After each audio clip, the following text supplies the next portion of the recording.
para que nós possamos nos preparar para a nossa aula de hoje pela manhã. Ainda em pé, carta de Paulo aos Romanos, capítulo 13.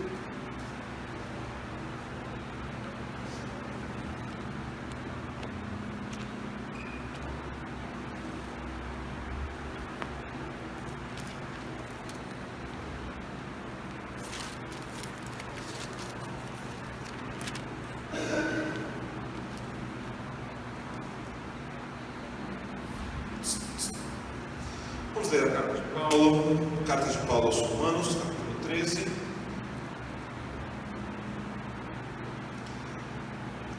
Nós leremos todo o capítulo.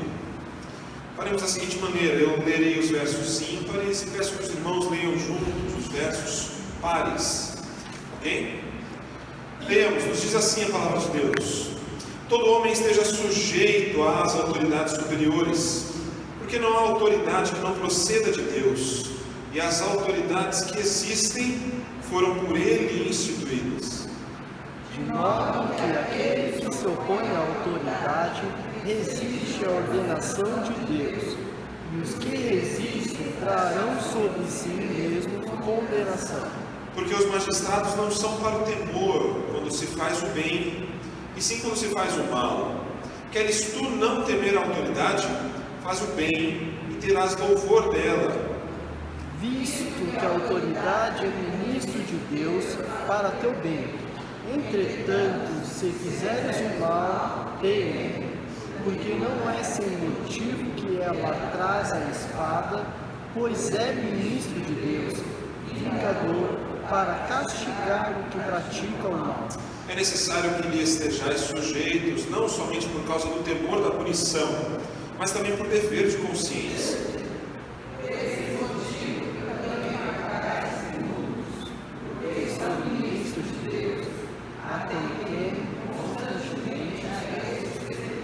Pagai a todos o que lhes é devido.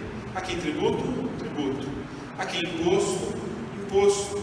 A quem respeito, respeito. A quem honra, honra. A ninguém fiqueis devendo coisa alguma, exceto o amor com que vos ameis uns aos outros, pois quem ama o próximo tem cumprido a lei. Pois isto: não adulterarás, não matarás, não furtarás, não cobiçarás, e se há qualquer outro mandamento, tudo nesta palavra se resume: amarás o teu próximo como a ti mesmo. O amor não pratica o mal contra o próximo, de sorte que o cumprimento da lei é o amor.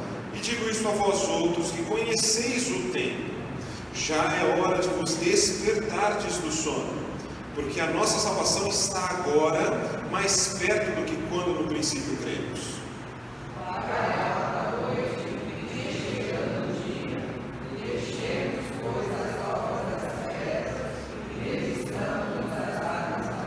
Andemos dignamente como em pleno dia, não em orgias e bebedices, não em impudicícias e dissoluções, não em contendas e ciúmes, mas revesti-vos do Senhor Jesus Cristo, e nada disponhais para a carne no tocante às suas concupiscências. Amém. Que Deus de fato aplique a sua palavra nos nossos corações. Vamos orar mais uma vez. Eu gostaria de pedir para que o nosso irmão presbítero Everaldo fizesse essa oração, para que nós possamos depois ter um momento de aula. Oremos com o nosso irmão Everaldo.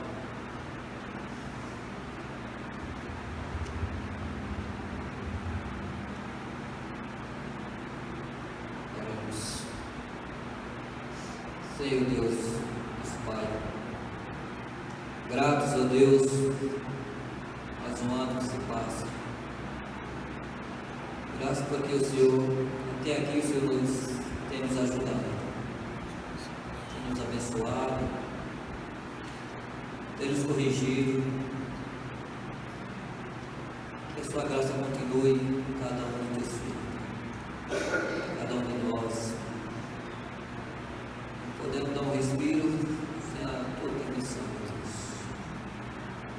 Oh Deus, que a tua palavra exposta agora venha diretamente aos nossos corações, nos ensina, Deus, nos corrige,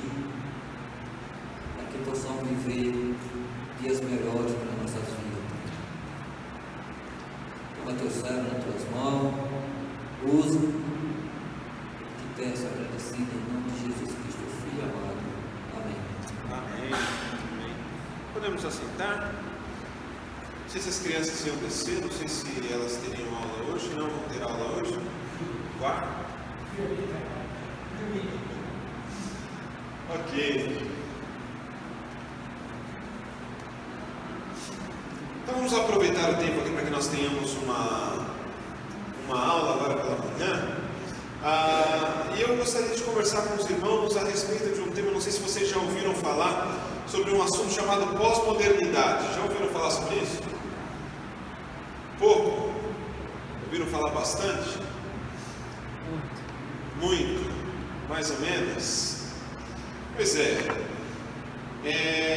Pós-modernidade ela chega a ser uma filosofia, né? Já vamos falar um pouquinho a respeito disso, vamos conversar um pouco a respeito desse tema. Mas é podemos dizer aí uma filosofia que afeta diretamente, o que impacta diretamente a nossa vida. E aí a gente pode colocar aqui sobre vários aspectos. Os nossos conceitos, né, sobre aquilo que nós vivemos, as nossas posições que assumimos, as nossas condutas cristãs.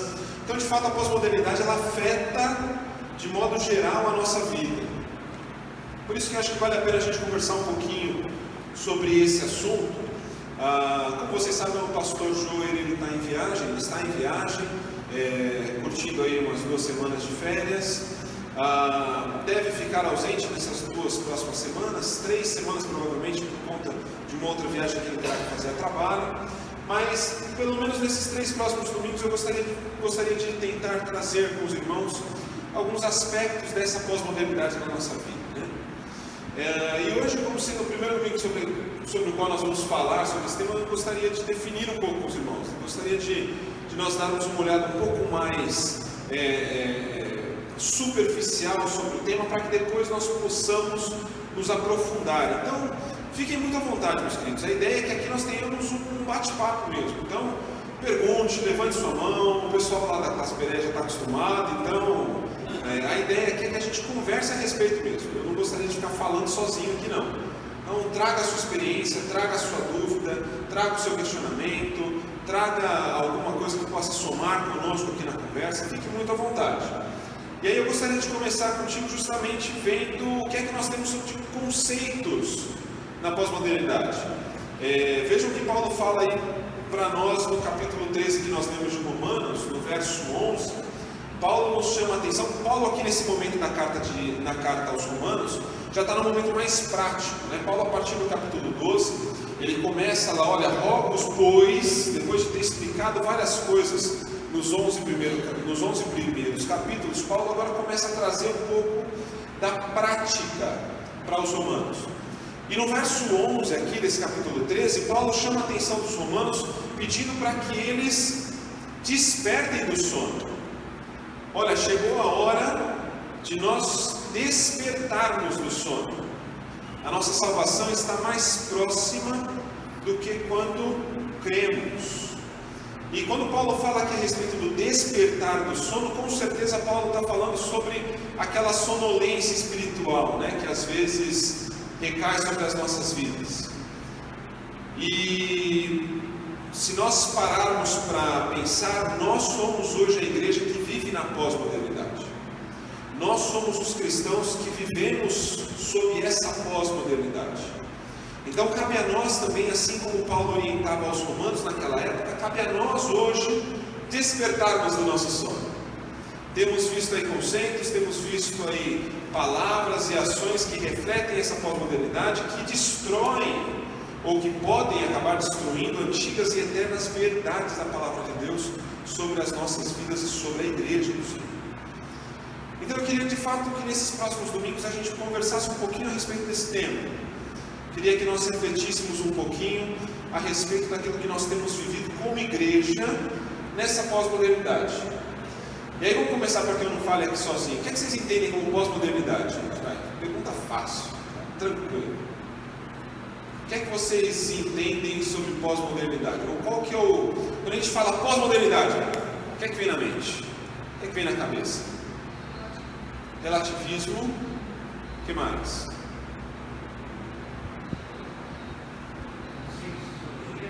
Oi? Conceito de sociologia, sem dúvida. O que mais?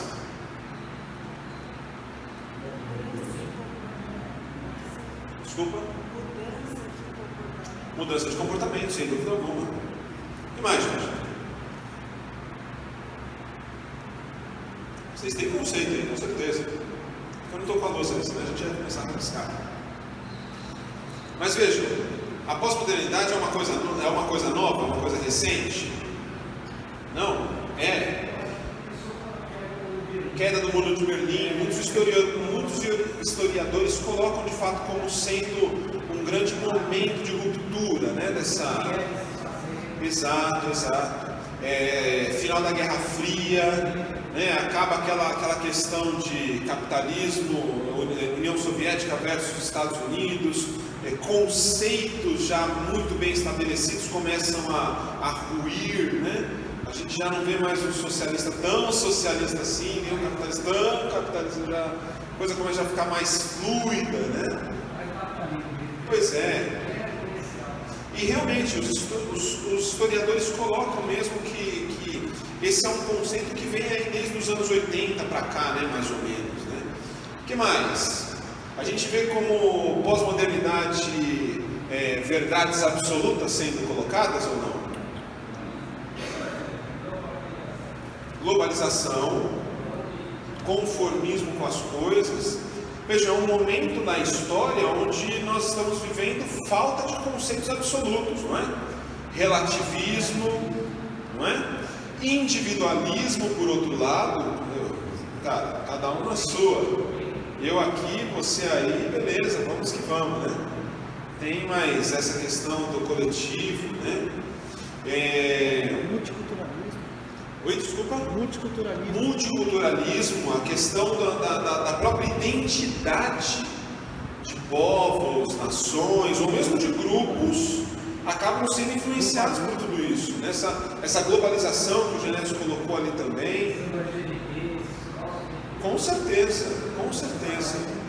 E é interessante, né? Se a gente for ver algumas características, né? A própria substituição do pensamento coletivo para um pensamento mais individual, a gente começa a ter verdades que deixam de ser absolutas e passam a ser relativas, narcisismo, consumismo, hedonismo, né? A busca pelo prazer, a busca pela felicidade.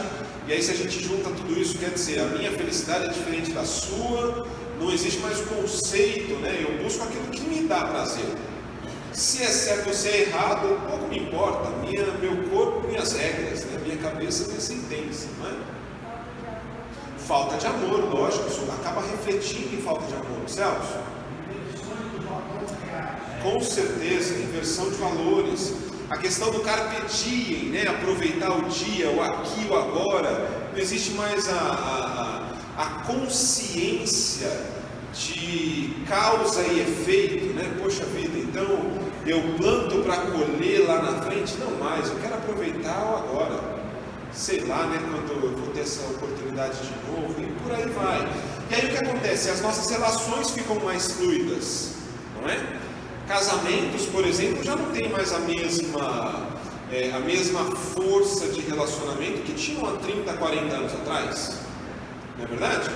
Hoje em dia a gente já vê aí a questão, não sei se vocês já ouviram falar do negócio chamado poliamor.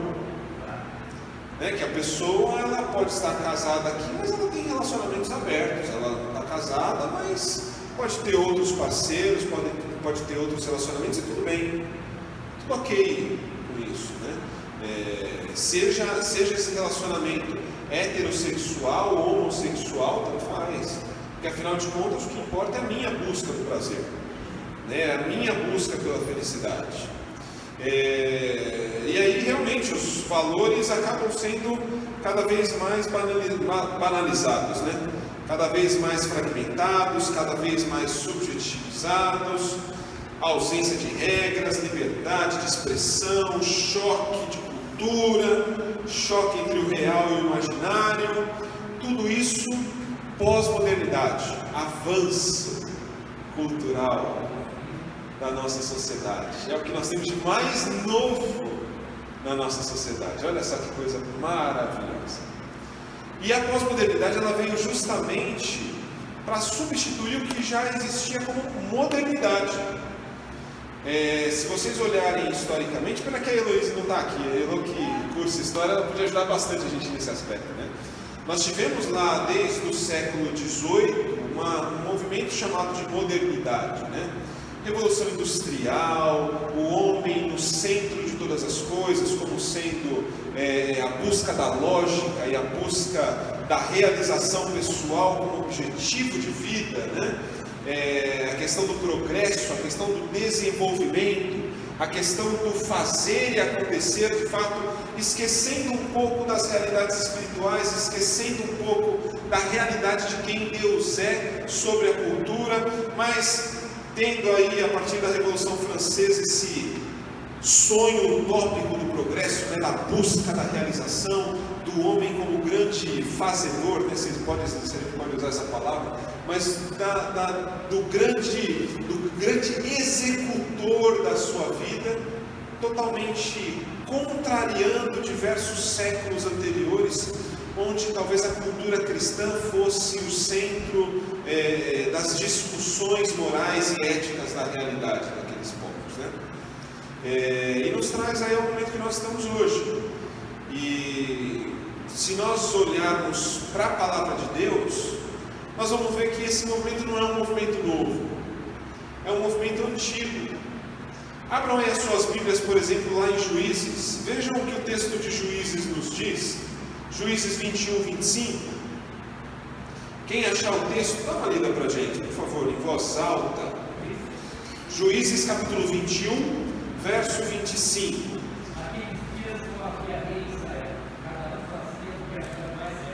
Cada um fazia o que achava mais certo. Se você olhar na nova linguagem da tradução de hoje, ele vai usar a expressão: cada um fazia o que bem queria, o que bem entendia por certo. Qualquer semelhança é mera coincidência, né?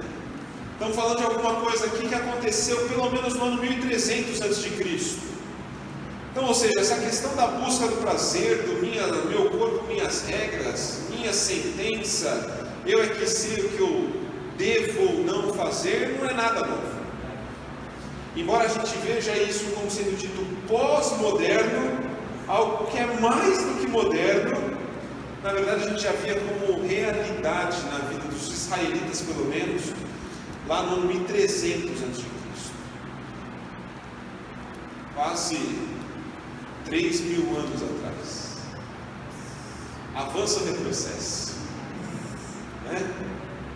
Essa é a ideia. Será que nós vemos nessa pós-modernidade um avanço ou um retrocesso?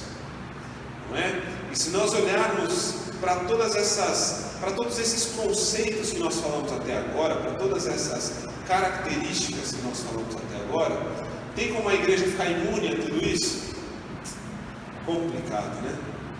Como é que a igreja do Senhor pode sobreviver em meio a todas essas novas verdades, ou sobre todos esses ataques, estando sobre todos esses ataques? Se nós formos dar mais um passo aí em direção a esse pós-moderno, em direção a esses conceitos, nós vamos perceber de fato que 3 áreas da nossa vida estão sendo muito afetadas pela pós-modernidade. 3 áreas. Primeira área é uma área intelectual. A nossa busca pelo conhecimento é afetada pela pós-modernidade. Veja, a partir do momento que não existe mais uma verdade absoluta, ou a partir do momento que já não existem mais conceitos absolutos, a nossa busca por essa verdade, ou seja, essa ideia do singular já não existe mais. O que existe é o pluralismo de ideias, não é verdade? Então, ou seja, eu tenho que considerar a minha verdade, eu tenho que considerar a verdade do Ellen, eu tenho que considerar a verdade do pastor Mário, eu tenho que considerar a verdade da Claudete, da Dilene, porque afinal de contas todos nós podemos ter uma verdade. E aí a gente vai conversar aqui e tentar chegar num acordo. Celso?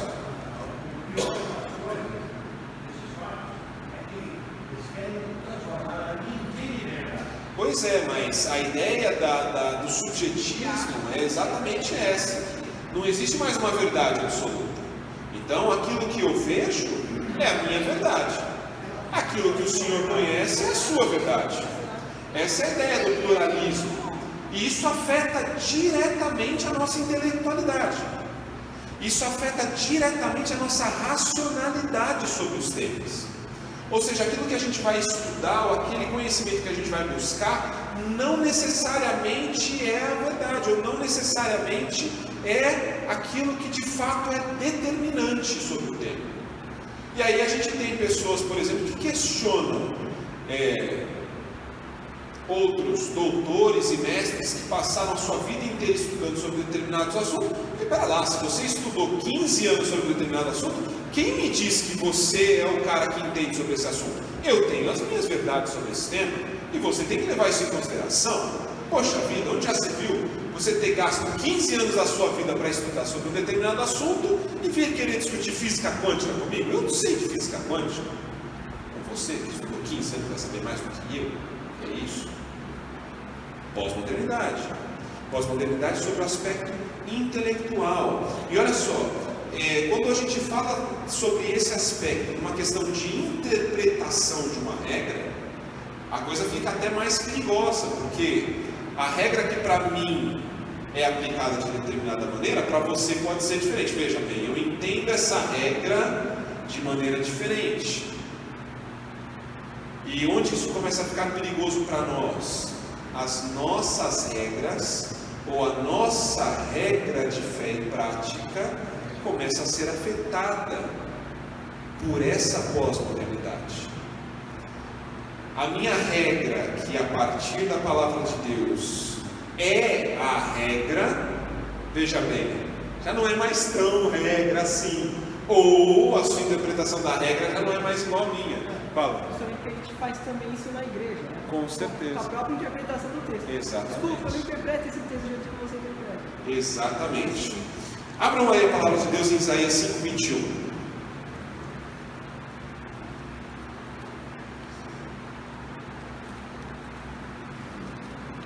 Quem achar também, lê pra gente. Isaías capítulo 5, verso 21.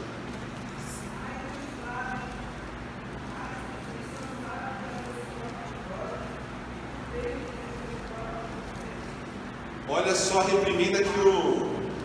a reprimenda que o profeta já trazia ao povo naquela época. Ai dos que são sábios aos seus próprios olhos e inteligentes em sua própria opinião. Isaías 5, verso 21. E hoje, ainda falando sobre esse tema, nós estamos na época da lacração, né? Não sei se você já ouviu esse termo, mas agora o ideal é aquele cara que já chega lacrando, né? Já chega trazendo a verdade, né? Ponto. Você não pode falar de racismo se você não for negro, né? É o lugar de fala, né? Graças à nossa filósofa Kéfera aí, né? Dos últimos dias, não sei se os irmãos tiveram a oportunidade de ver um bate-boca dessa youtuber com um rapaz que estava falando a respeito de feminismo. E o rapaz querendo argumentar alguns temas de como, de fato, a ideia do feminismo hoje está sendo exacerbada. E ela praticamente não deixava o rapaz falar, porque como que ele podia falar de feminismo sendo homem?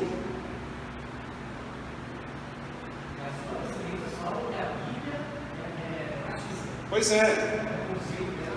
Mas vejam, a gente começa a passar por algumas crises conceituais de intelecto pela não afirmação do outro ou pelo relativismo da verdade. Quer dizer, eu como líder eu só posso falar sobre algo que eu tenho experimentado? Quer dizer que eu não posso admitir que um pastor solteiro fale sobre casamento porque nunca casou? Como é que vai falar sobre casamento? sinônimo de pós-verdade, pós-modernidade. Nós nos vemos cada vez mais sábios aos nossos próprios olhos. Não, mas eu sei o que eu estou falando. Você pode achar o que você quiser, mas eu tenho a verdade aqui comigo. Intelectual. O segundo aspecto da nossa vida que acaba sendo impactado por tudo isso, e é exatamente derivada disso, é o aspecto religioso, o aspecto culto. Porque veja, se já não existe mais a verdade, a religião deixa de ser algo tão central na vida do ser humano, né? Deus é Deus, pero não mude. Jesus, ou a divindade de Jesus, também pode ser encontrada em outros aspectos, né? De Buda, de outras religiões orientais, ou mesmo dentro do cristianismo, nós vamos ver diversas facetas religiosas, porque nós já não temos a verdade como sendo algo absoluto nas nossas vidas. E aí eu simplesmente não gosto daquela verdade que está sendo exposta, eu saio e abro uma outra igreja, afinal de contas. Eu tenho a minha verdade, não é? Eu tenho a minha busca pela felicidade, eu tenho a minha busca pelo prazer. Então o hedonismo, essa busca pelo prazer, essa busca pela realização que o pós-moderno prega, também se reflete nas nossas relações cristãs, nas nossas relações culticas. Eu não vou na igreja hoje porque aquele pastor vai pregar hoje. Não dá para ser hoje, não. Né? Hoje na escola dominical o presbítero vai dar, o presbítero sabe o quê? Não sabe nada. Não sei mesmo, graças a Deus por isso, mas poxa vida, né? A questão da pós-modernidade no sentido de que, uma vez que a verdade deixa de ser absoluta, cada um tem a sua verdade. Isso se reflete no nosso culto, porque eu tenho que sentir Deus, né? A minha emoção fala que eu estou sendo abençoado por Deus. Aí você assiste um filme da Disney e você chora também. Mas pera lá, Deus está falando comigo pelo filme da Disney. Olha só, tem alguma coisa errada, né? E aí a gente para de ter a Bíblia ou deixa de lado a verdade bíblica como sendo a verdade, como sendo de fato, como nós dissemos alguns minutos antes, né? A nossa regra de fé e prática. Questiono líderes, não consigo mais. Vejam só, vocês querem um ponto mais dramático do que nós não vermos mais nas nossas igrejas a disciplina eclesiástica sendo aplicada. E sabe por que não? Porque nós, como membros de igreja, não aceitamos mais que alguém venha e nos discipline. Que é isso? Quem aquele pastor acha que é para vir falando para mim que eu estou em pecado, que eu estou agindo de maneira errada? Quem aquele conselho acha que é? É todo mundo pecador ali. Por que direito eles têm para vir julgar alguma coisa na minha vida? É o que a gente chama hoje em dia. Membros rebeldes. Estamos falando aqui de nós, hein? Estamos falando da nossa vida. Qualquer semelhança com a nossa realidade é mera coincidência. Ou não é mera coincidência. Né? Não. Quando o diácono pede para que você não entre porque está no meio da leitura bíblica ou da oração, o crente já fica picudo. E fica. Sabe por quê? Porque que negócio é esse? Onde já se viu? Que autoritarismo é esse? Eu tenho a liberdade de vir. Pós-modernidade. Sou membro da igreja, eu dou meu dízimo. Pós-modernidade. Então não tem como a gente falar que esse aspecto religioso, esse aspecto cultico das nossas vidas, também não seja afetado pela pós-modernidade, né? E veja, a gente pode olhar para um outro aspecto também. Nós falamos sobre a falta de verdade, a falta o relativismo da verdade, mas a gente pode ir para um outro extremo também do liberalismo teológico. Eu não sei quantos de vocês já ouviram falar desses termos, mas hoje em dia, meus queridos, tem igrejas que se dizem cristãs, pregando que a palavra de Deus não é a palavra de Deus, que a Bíblia não é a palavra de Deus, mas que ela contém a palavra de Deus? Dá para perceber a ligeira diferença disso? E que traz para a gente toda a diferença? Porque se a palavra de Deus, ou se a Bíblia contém a palavra de Deus, ela também não contém alguns aspectos.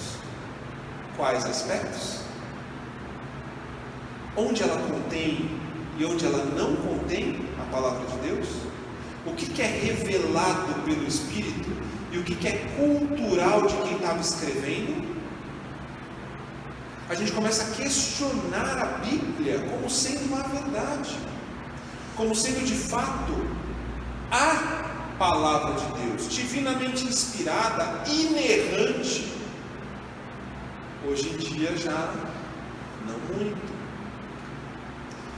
Vamos dar uma olhada no outro texto bíblico aqui, só para a gente ir caminhando também com a Bíblia ao nosso lado. Vejam o que Paulo fala aos Gálatas.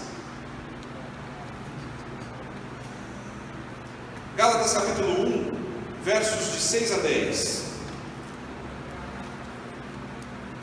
Carta de Paulo aos Gálatas, capítulo 1.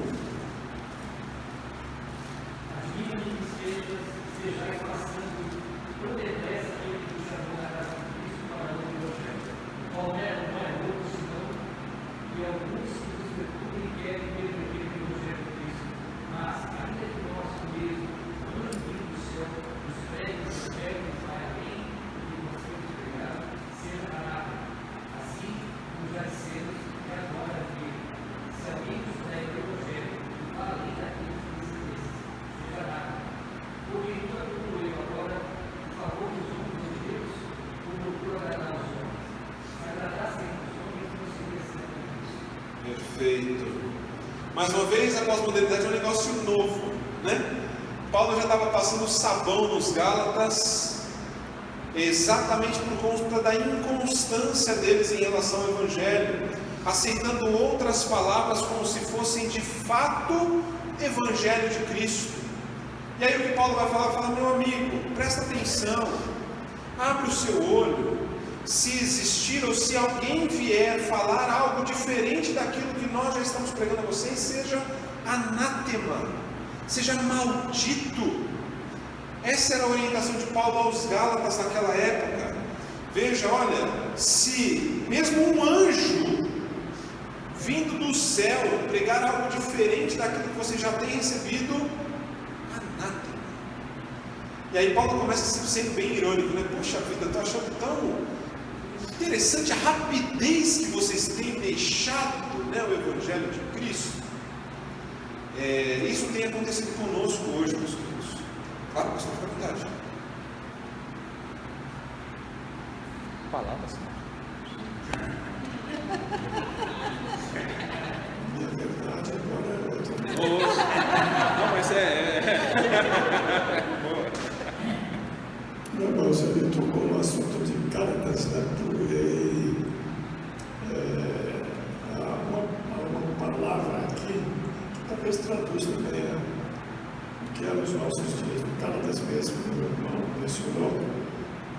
Capítulo 3, o verso 1, Paulo ainda prosseguindo no capítulo Vinícius mencionou, ele fala o seguinte: ao Gálatas insensatos, quem vos fascinou a vós outros, ante cujos olhos foi Jesus Cristo exposto como crucificado.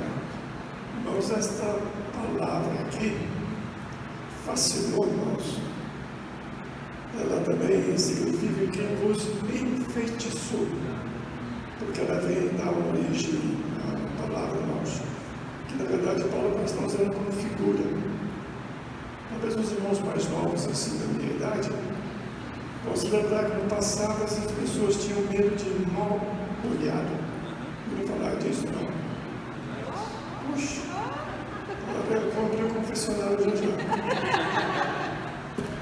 Eu estava pregando sobre isso no domingo de manhã da igreja, né? Eu falei, eu me lembro quando eu era criança, quando ficava doente, os meus pais ainda não eram crentes, tinha esse medo de mal olhado. Me lembro que ainda quando meus pais ainda não eram do Senhor, que fiquei doente criança. isso ainda, eles mandaram chamar a mulher para benzer. Eu estava contando isso numa igreja, irmãos, então veio uma mulher, me lembro de eu sentado num banquinho, a mulher chegou com um galinho. Foi exatamente o que aconteceu naquela igreja. Quando eu não achava a palavra, várias pessoas, pastor é arruda. Já sabia que isso era de. Mas a ideia aqui é essa, irmãos. Eu até escrevi uma pequena meditação no Facebook, vocês conhecem o Facebook. E o título da meditação é exatamente fascinação. Que é o que nós estamos vivendo, né? Foi no passado, continua sendo a obra do maligno, não é isso? Continua trabalhando para enfeitiçar, para fascinar. Maquiagem e fascinação. Aí, concluindo, né, neste irmãos, lembrei de Nat King Cole. Você ouviu falar dele? Irmãos, ele tem uma música, aquela voz melodiosa dele. Fascinação. O nome da música. Essa fascination. I know. Começa a cantar com uma voz bonita. Que é romântico. Procura que você vai gostar. Mas eu falei, mas ele termina assim. A última frase que ele fala, descrevendo como ele ficou fascinado vendo a determinada jovem, foi assim, no momento, mais explicando. No final, ele termina dizendo, e finalmente, a fascinação se tornou em amor. Mas esse é o problema, né? O diabo trabalha para fascinar, para enfeitiçar as pessoas. E o pior, irmãos, que o resultado dessa fascinação é que a pessoa passa a amar aquilo pelo qual foi enfeitiçado e abandona o caminho do Senhor. Então, realmente, estamos em uma época que a fascinação e o enfeitiçar está agindo. Obrigado, pastor. É verdade. Vejam como Paulo trabalha muito bem essa ideia, inclusive no texto que nós lemos, no verso 10, esse foi o último versículo que o Luiz leu. Paulo já deixa muito claro que ele enxerga em tudo isso o favor dos homens e não o favor de Deus.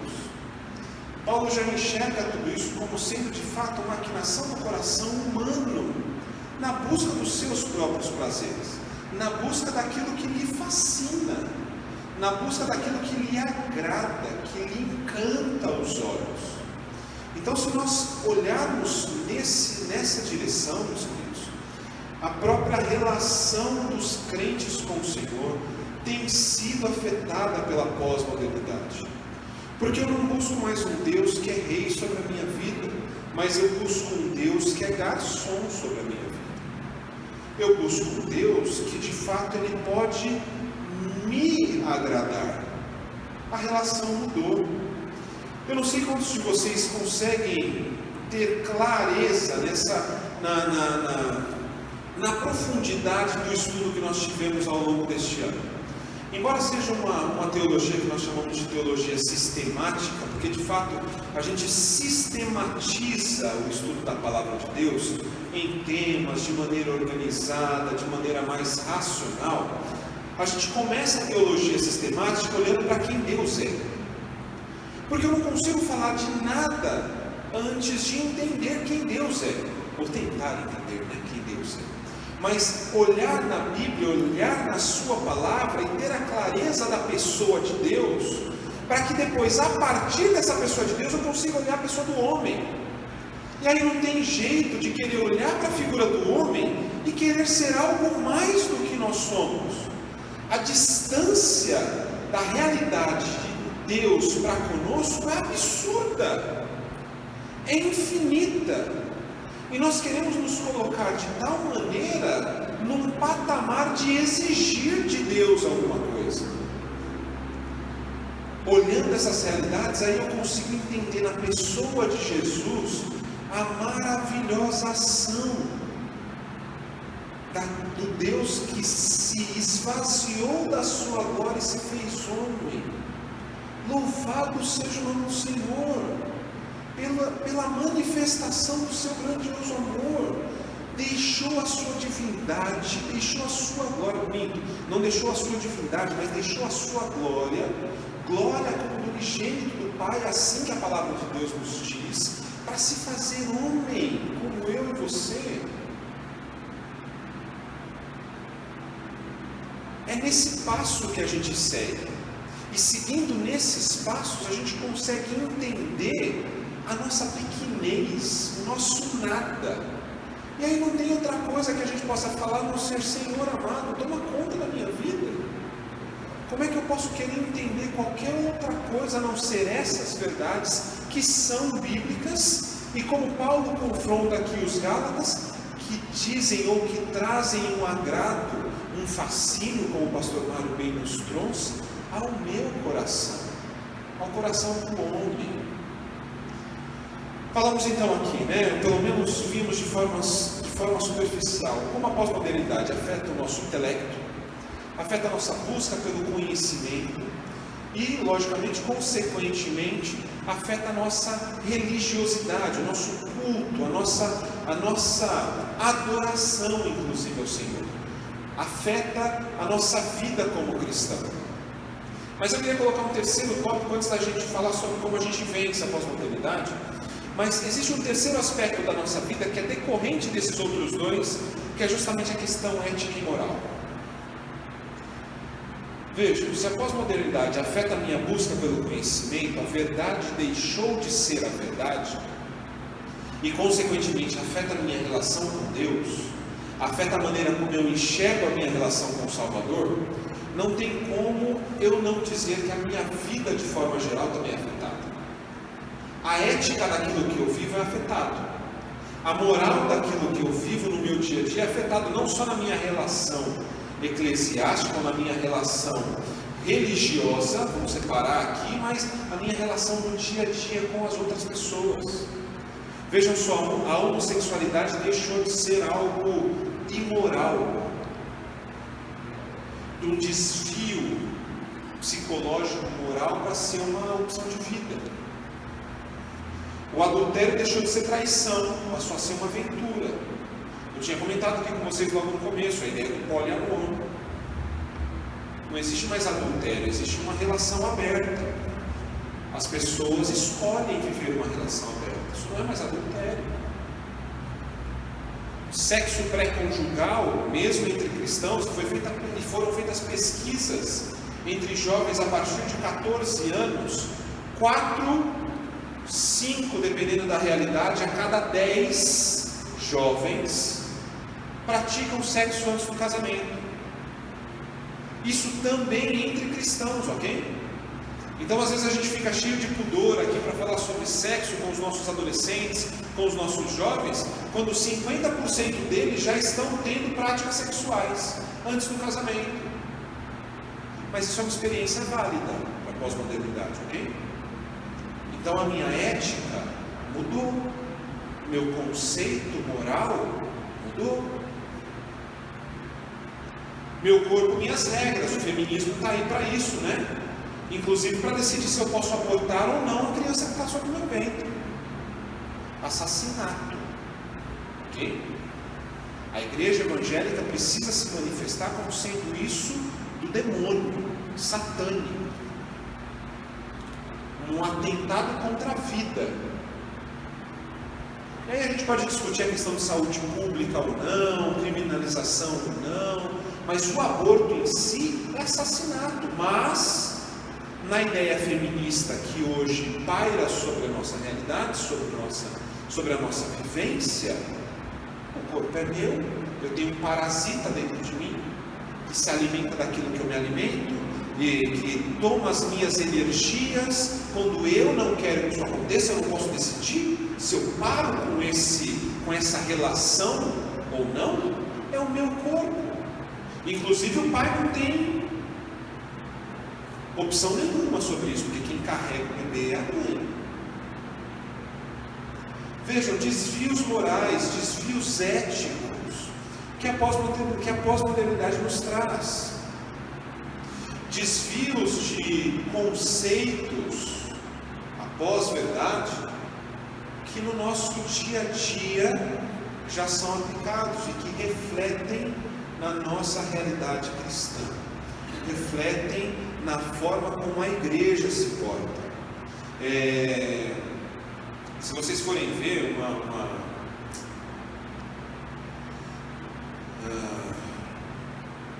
uma realidade disso, vejam, por exemplo, as discussões políticas que nós tivemos na nossa última eleição presidencial, gente.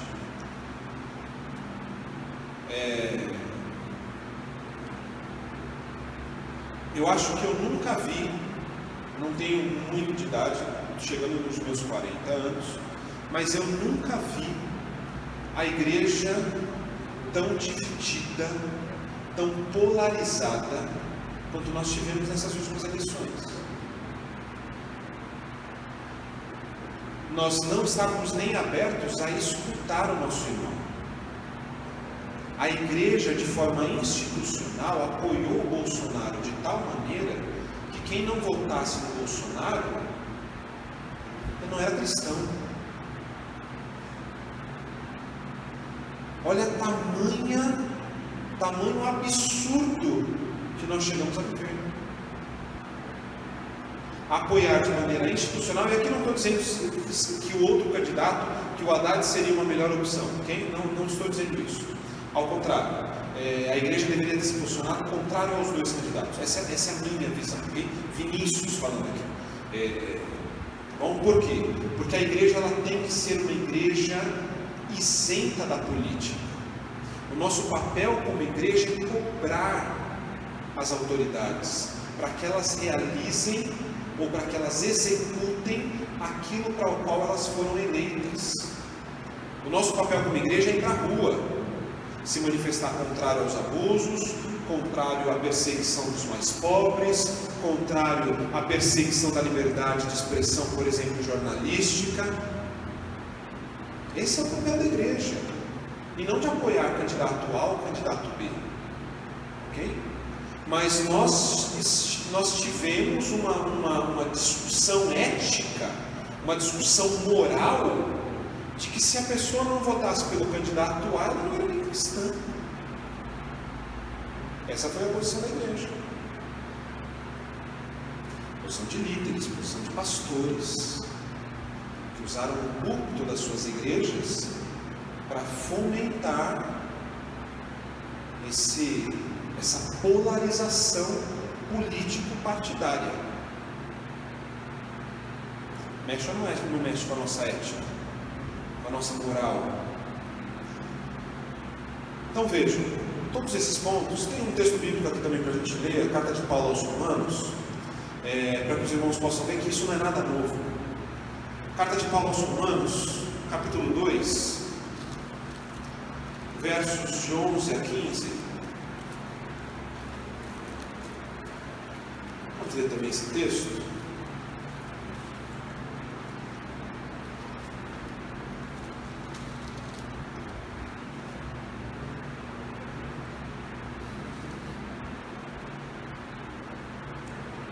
Quem achar, lê para a gente. Romanos capítulo 2, versos de 11 a 15.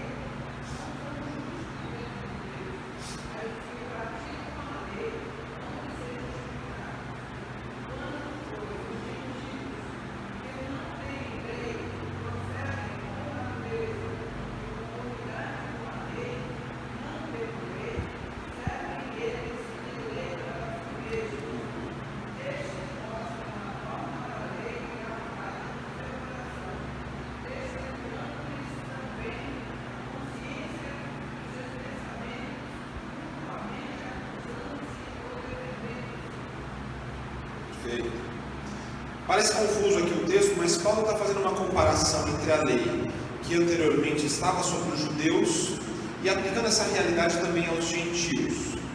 E Paulo vai colocar aqui a lei, justamente a lei de Deus, a lei trazida sobre o povo de Israel no Antigo Testamento, como sendo algo real também na vida do gentio. Mas vejam, aqui Paulo coloca que aqueles que pecam sem lei também perecem. Ou seja, não é o fato de nós simplesmente sermos cristãos e termos a palavra de Deus que sobre nós pesa essa realidade. Não, a própria palavra de Deus vai dizer, e Paulo vai dizer aqui logo no começo do capítulo 2, que o homem é indesculpável. E por quê? Porque a palavra de Deus vai determinar, ou vai deixar claro isso para nós, que de maneira clara Deus se manifesta, através inclusive da sua criação. O homem é indesculpável perante Deus. É a mesma coisa, por exemplo, que você falar para um policial, porque você passou no farol vermelho, que você não sabia que o farol vermelho deveria parar. Poxa, mas eu não sabia. Amigo, a lei está lá. Se você não conhece a lei, não significa que você é desculpável, que você é passível de desculpas por conta do seu desconhecimento da lei. Da mesma maneira, a nossa vida ética e moral, e aí Paulo vai trazer isso aqui, dando exatamente o exemplo de que quando os gentios que não têm a lei procedem de natureza em conformidade com essa lei, não tendo lei, eles servem de lei para si mesmos, ou seja, mesmo eles não conhecendo a lei, quando eles praticam algo em conformidade com a lei, eles colocam a lei sobre si mesmos, porque o que acontece? A realidade de Deus é manifesta a toda a sua criação. Então, de modo algum, o homem é desculpável perante Deus, ou pode exigir de Deus um favorecimento por desconhecer a lei. Não existe isso. Então, se a pós-modernidade prega alguma coisa onde a ética e a moral é diferente daquilo que a palavra de Deus nos orienta, meu querido, so sorry. A realidade é outra. A lei de Deus está esculpida nos nossos corações, querendo nós aceitarmos essa realidade ou não. Deus é manifesto na sua bondade, na sua graça e na sua lei em todas as suas criações. Então, mais uma vez, esses textos servem para nos mostrar simplesmente que a ideia da pós-modernidade não é nada novo. Embora ela seja apresentada a nós como um avanço sociológico, um avanço filosófico, na verdade nada mais é do que um retrocesso. Algo que nós já vimos na história humana desde antes da vinda do nosso Salvador. A pós-modernidade, na verdade, ela é uma velha modernidade. Ela traz para a gente conceitos e traz para a gente verdades que não são novas, que são antigas. E em sendo antigas, precisam ser combatidas como foram em outros tempos. E aqui eu gostaria de finalizar com os irmãos, justamente olhando sobre alguns aspectos de verdades que nós precisamos resgatar, porque não é nada novo. Nós precisamos resgatar verdades sobre as nossas vidas para que nós possamos lutar contra essa pós-modernidade. E a primeira verdade nada mais é do que a palavra de Deus. A verdade em si. Nós precisamos resgatar o conceito de verdade.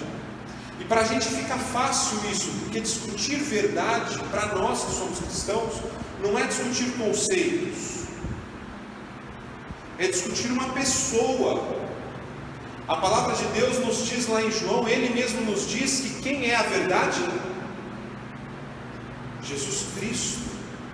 Jesus Cristo nos diz lá no Evangelho de João que eu sou a verdade e a vida. Lembram dessa passagem? João 14,6, eu sou o caminho, a verdade e a vida. Ninguém vem ao Pai senão por mim. Versículo que a gente decora quando criança. João 14,6, eu sou o caminho, a verdade e a vida. Então, se a verdade é uma pessoa, como é que eu vou discutir se ela é real ou não? Como é que eu vou discutir que eu tenho a minha verdade e você tem a sua verdade? Não dá. Não dá para a gente discutir que duas pessoas sejam a mesma pessoa, sendo uma coisa para mim e sendo uma coisa para você. É ilógico isso. Não dá para a gente chegar aqui num acordo. Se Jesus Cristo fala que Ele é a verdade, eu preciso resgatar essa verdade. Se eu quero lutar contra essa pós-modernidade que diz sobre esse relativismo, que diz sobre essa pós-verdade, que diz sobre cada um tendo a sua própria regra, ou o seu próprio entendimento de regras, a primeira coisa que eu preciso restabelecer é: Jesus Cristo é a verdade. Não existe outra verdade fora de Jesus Cristo. E sabe por que não existe? Porque todas as nossas relações, todos os nossos conceitos são vistos agora sobre o óculos, sobre a lente de Jesus Cristo. Eu não me relaciono mais em família fora de Jesus Cristo. Eu não me relaciono mais com meu irmão fora de Jesus Cristo. Eu não me relaciono mais com o mundo fora de Jesus Cristo. Ele é a verdade nas nossas vidas. Tem vários textos bíblicos que a gente pode ler sobre isso aqui. Vamos pegar alguns textos bíblicos aqui. Alguém abre para a gente em João 8,32. Outro abre para a gente em João 17,17. 2 Coríntios 13, 7 e 8. Efésios 4,15. Tá bom. 4 textos aqui para a gente ler, já tá bom, né? João 8,32. Quem achar, lê para a gente, por favor. Outro abre aí para a gente em João 17,17. Uma outra pessoa em 2 Coríntios 13, 7 e 8. E um quarto irmão abre para a gente aí em Efésios 4,15. João 8,32. Quem tem aí, lê para a gente. Amém. Se nós, por lógica, estamos dizendo que, ou não, né? Por lógica não, nós estamos concluindo que se Jesus diz que Ele é a verdade, e Ele mesmo nos diz que conhecereis a verdade vos libertará, ou seja, eu tenho que conhecer a Jesus Cristo, e Jesus Cristo vai me libertar. Olha só, que interessante. Eu consigo entender então Jesus Cristo como sendo meu Salvador. Que interessante. Meu libertador. Porque Ele, como verdade, Ele me liberta. João 17,17.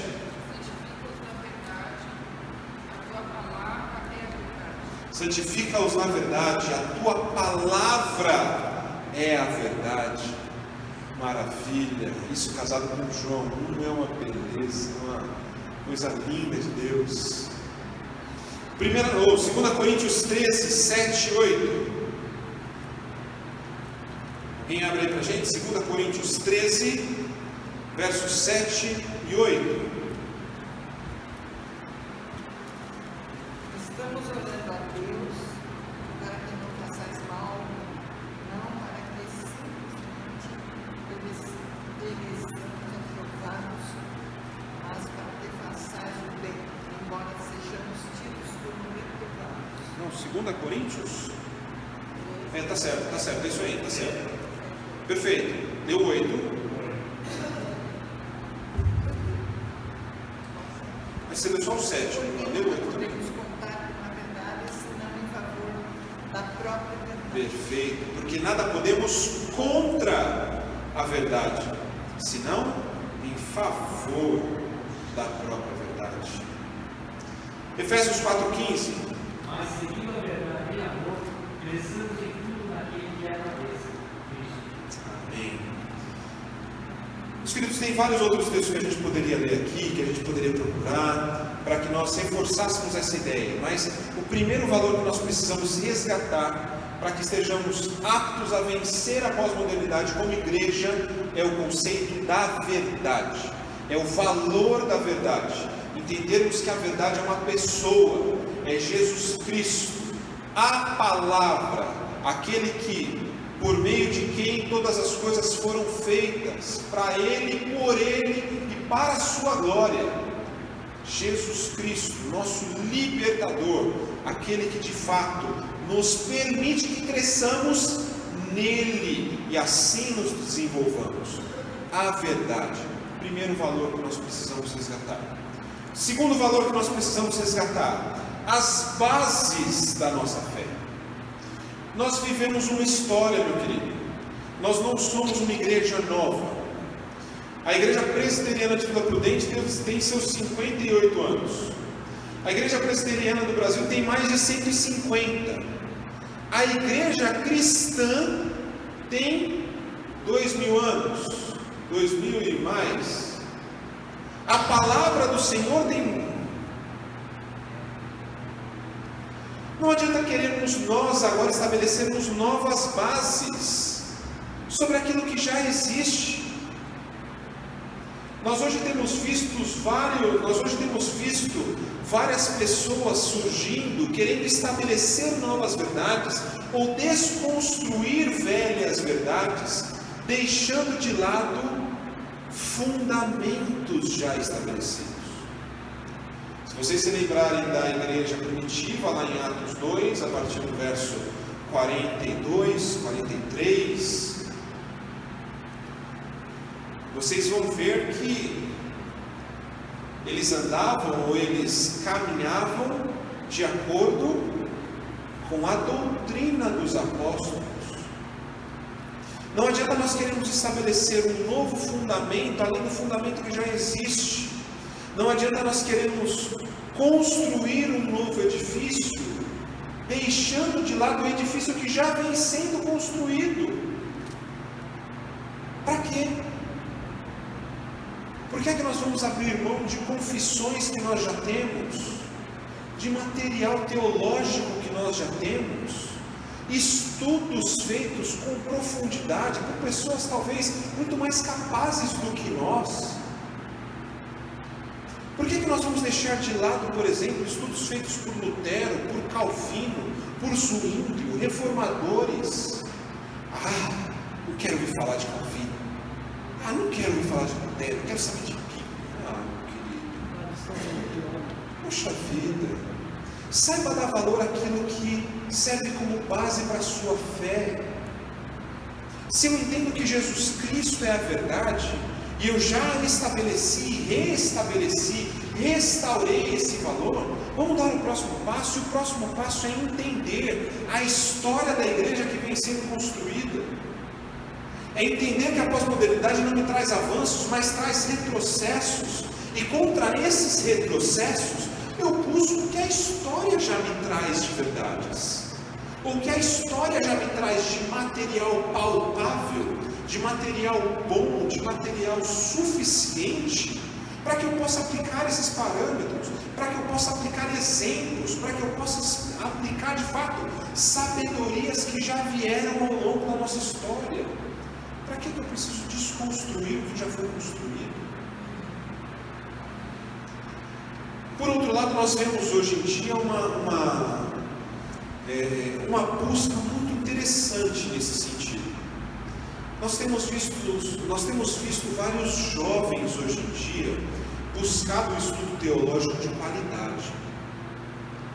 Nós temos visto, na contramão disso que nós estamos falando, ao encontro desse resgate do valor das bases da nossa fé, uma busca interessante de jovens em cima do estudo teológico consistente, lendo mais, buscando mais, se dedicando mais ao estudo teológico. Nunca antes na história da humanidade nós tivemos tantas publicações de boa qualidade. Temos várias editoras aí, por exemplo, distribuindo material em português, com muito bom conteúdo saudável. Editora Thomas Nelson, Editora Vida, Editora Cultura Cristã, tem muitas coisas, muita coisa, entre outras editoras aqui que eu não citei. Mas vamos dar uma olhadinha em alguns textos bíblicos. Abram aí em 1 Coríntios 3, 11. 1 Coríntios capítulo 3, verso 11.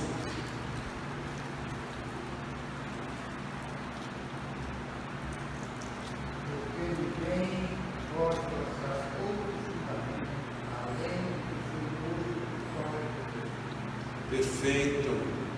Paulo aqui está falando sobre as pessoas que ensinam, né? Então no verso 10, ele vai trazer a ideia: olha, segundo a graça de Deus que me foi dada, lancei o fundamento como prudente construtor, e outro edifica sobre ele. Porém, cada um veja como edifica, porque ninguém pode lançar outro fundamento além do que foi posto, o qual é Jesus Cristo. Então, se eu tenho a verdade, o fundamento que é Jesus Cristo, eu começo a edificar sobre esse fundamento. E a ideia de Paulo é: olha, eu edifico um pouco, vem outro alguém, continua edificando esse edifício, e nós hoje, igreja do nosso tempo, estamos edificando sobre esse mesmo edifício. Para que eu vou destruir tudo aquilo que já foi edificado? Para que eu vou desconsiderar tudo aquilo que já foi edificado sobre este fundamento? Não faz sentido. Não faz sentido. Simplesmente para ter uma novidade de verdade, para falar que a minha verdade é nova. Quer dizer, eu vou buscar aquilo que é novo, eu não olho mais para aquilo que está passado, né? Tem uma música do Titãs que fala sobre isso. Como é que é? A maior música de todos os tempos, a última semana, não é isso que fala a letra da música? Acho que é alguma coisa assim. Mas a gente vive nesse contexto, né? A gente fala que, poxa vida, a gente busca sempre os maiores sucessos da última semana. O cântico de 40 anos atrás já não me serve mais. Por quê? Porque é de 40 anos atrás. É velho. O velho já não me serve mais. Eu só mas é.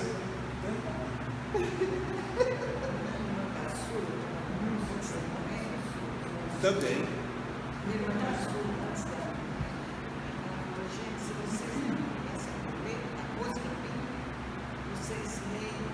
Pois é. Pois é.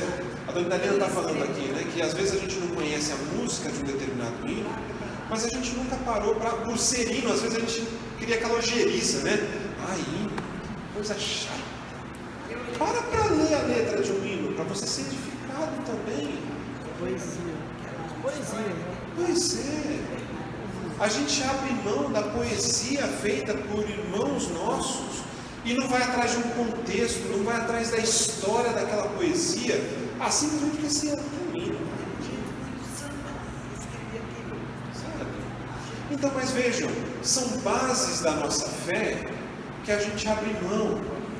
E por isso que é tão interessante, tão importante nós termos movimentos como os que nós tivemos na nossa escola dominical, para observarmos de fato os conceitos da nossa fé, embasarmos o nosso povo de tal maneira para que nós tenhamos clareza daquilo que nós cremos. E para isso a gente precisa fazer algo novo? Não. Vamos pegar material do que já tem aí. Por exemplo, na classe Bereia a gente usou muito uma teologia sistemática que é de um teólogo do século XVIII, XIX, Luiz Berkoff, XIX, né? Para que eu preciso buscar alguma coisa nova, construir alguma coisa nova, se eu tenho material bom, que foi construído 2 séculos atrás, mas que é maravilhoso? Para quê?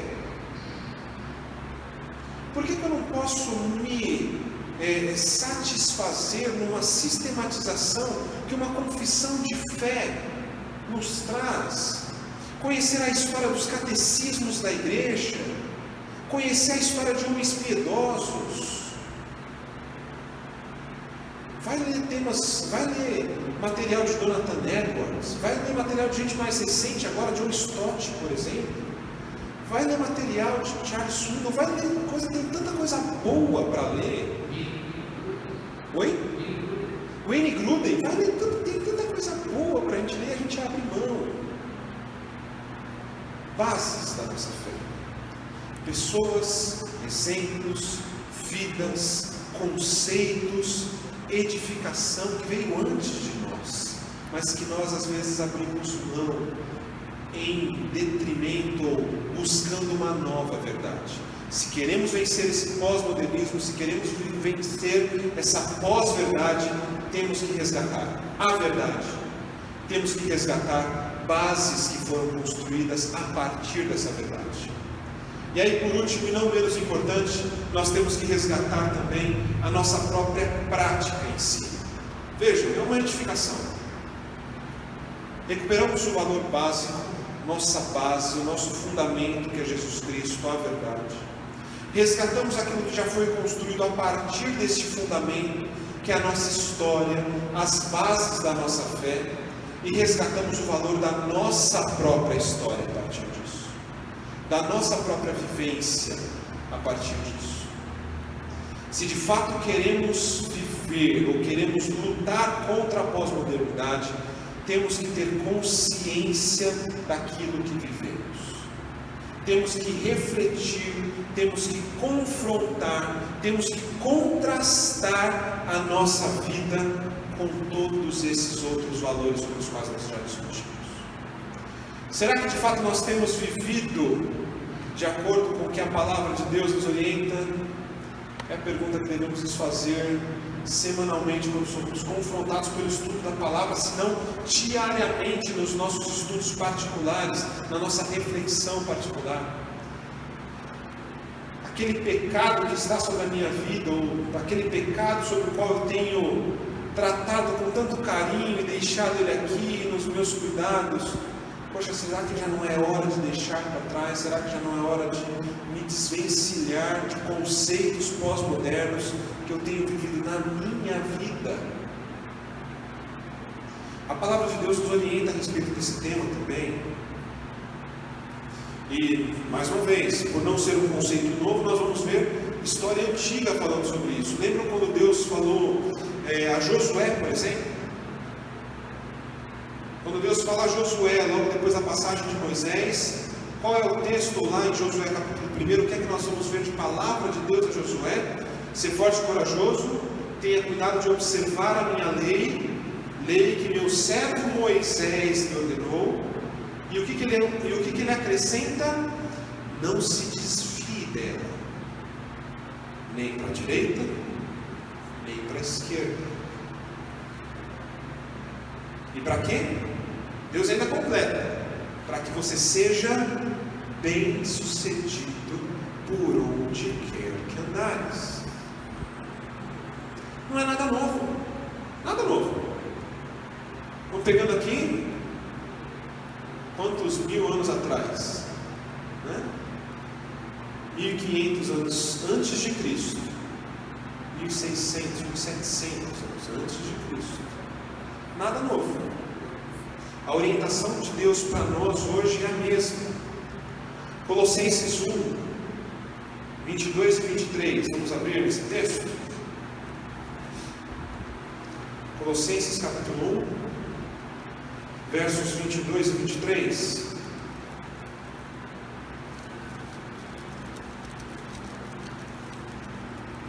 Podemos ler a partir do 21 a 23. Colossenses 1, de 21 a 23. A nós outros também, agora, eles meus inimigos no vivimento pelas nossas obras amigas. Agora, porém, você, o Senhor, toda a sua carne, mediante a sua voz, para apresentar-vos perante eles santos, inculpáveis e irrepreensíveis. Deve permanecer na fé, para cessar os filhos, não vos deixando afastar da fé, do vício, foi pegar a humanidade debaixo do céu, do qual eu falo e ordeio. Quem é esse que reconciliou a nós outros no corpo da sua carne para nos apresentar santos mediante de Deus? Jesus. Meu querido, se nós queremos viver um testemunho, honrar a Deus em nossas vidas, de fato nós temos que viver uma prática não fingida. Nós temos que viver uma prática verdadeira mediante a palavra de Deus. Só assim nós poderemos testemunhar da verdade. Só assim nós podemos testemunhar daquilo que Deus fez nas nossas vidas. Muitos de nós fomos chamados de um caminho em que vivíamos fora do Evangelho. Muitos de nós fomos chamados de uma vida longe de Jesus. E nós hoje não conseguimos testemunhar dessa mudança. Por que não? Porque de fato nós nos esquecemos dos nossos valores. Nós temos nos deixado moldar segundo ou mediante este século. E aí a gente volta para Romanos, a partir do capítulo 12, quando Paulo começa a falar sobre a prática aos romanos, e Paulo começa dizendo justamente isso: olha, apresentei os vossos corpos, não vos amoldeis, ou não vos conformeis com este século, apresenteis os vossos corpos como culto racional ao Senhor. E é esse mesmo Paulo que diz isso aqui aos Colossenses. É esse mesmo Paulo que, por exemplo, lá aos Efésios, se nós formos aos Efésios capítulo 4, nós vamos ver ele dizendo: olha, mas seguindo a verdade em amor, e nós já lemos esse versículo, cresçamos em tudo naquele que é a cabeça, Cristo. Seguindo a verdade. Seguir alguém significa andar com alguém, significa, ou pressupõe movimento, pressupõe ação, pressupõe de fato uma disposição em fazer algo. Não tem como a gente seguir alguém parados, não tem como a gente seguir alguém indo para um caminho diferente, ou seja, há um movimento, mas há um movimento contrário àquilo que eu quero seguir. Então você vai para lá, eu vou para cá. Estou seguindo? Não estou. O terceiro valor que nós precisamos resgatar é exatamente o que nós vimos na igreja primitiva: uma vivência na doutrina dos apóstolos, uma comunhão embasada nessa doutrina. Doutrina essa fundamentada na pedra angular, na verdade que é Jesus Cristo. Resgatar a verdade, resgatar as bases da nossa fé, da nossa história, os nossos exemplos, os nossos conceitos já estabelecidos a partir dessa verdade, resgatar a nossa própria vida, o nosso próprio testemunho, o nosso próprio proceder. Só assim nós, como igreja do Senhor Jesus Cristo, conseguiremos vencer a pós-modernidade. Sem resgatar esses valores, não existe como nós vencermos a pós-modernidade. Nós seremos engolidos por ela. E é justamente por isso, meu querido, que eu queria te desafiar para que nos próximos domingos nós nos aprofundássemos um pouco nesses aspectos. Vamos olhar como que de fato nós podemos aplicar essas verdades, aplicar esses valores na nossa vitória sobre a pós-modernidade, olhando sobre o aspecto individual, sobre o aspecto intelectual, melhor dizendo, sobre o aspecto religioso, sobre o aspecto culto, sobre o aspecto cultural. Como é que a gente vence a pós-modernidade na nossa cultura hoje? Como é que a gente vence a nossa pós-modernidade na nossa busca pelo prazer hoje? Nos próximos domingos eu queria trazer essas discussões para os irmãos. Nós nos aprofundarmos nesses temas com um pouco mais de detalhe, um pouco mais de cuidado, para que nós possamos confrontar as nossas vidas.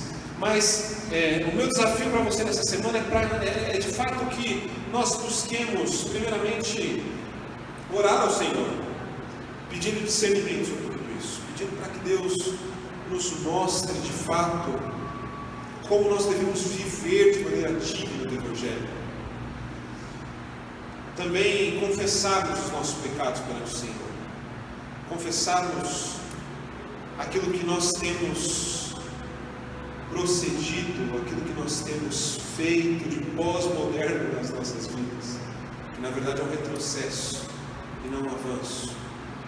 E também observarmos 3 desafios aí, para a gente durante a semana: orar, pedindo a orientação do Senhor, confessar os nossos pecados, confessar ao Senhor aquilo que nós temos deixado da pós-modernidade afetar a nossa vida, e observar a nossa realidade, o nosso dia a dia, conceitos pós-modernos, realidades pós-modernas que têm de alguma maneira interagido conosco, para que nos próximos domingos a gente possa trazer também e discutirmos juntos.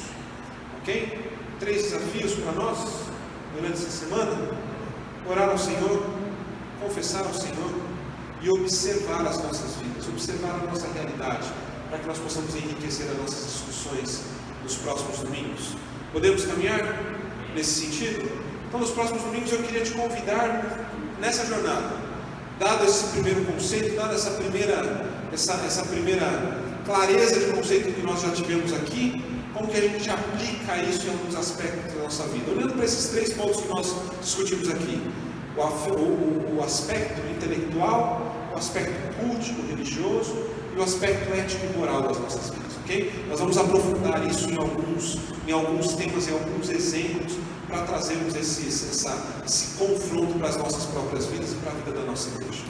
Amém? Deus abençoe, gente. Pastor, fica à vontade. Bom, só para assistir aquilo que o presbítero trouxe, olha para mim que doutrina e conduta estão intimamente ligados. Não somente para nós sabermos, mas para vivermos. Se eu creio, a revelação ela vai afetar a minha conduta. Lembra que a Bíblia fala: diz o ímpio no seu coração, não a Deus, corrompem-se e praticam abominação. Mas eles não creem, e o fato de não crer, a conduta é outra. Diz o ímpio, diz o quê? Não a Deus. Qual é o resultado? Qual é o resultado, irmãos?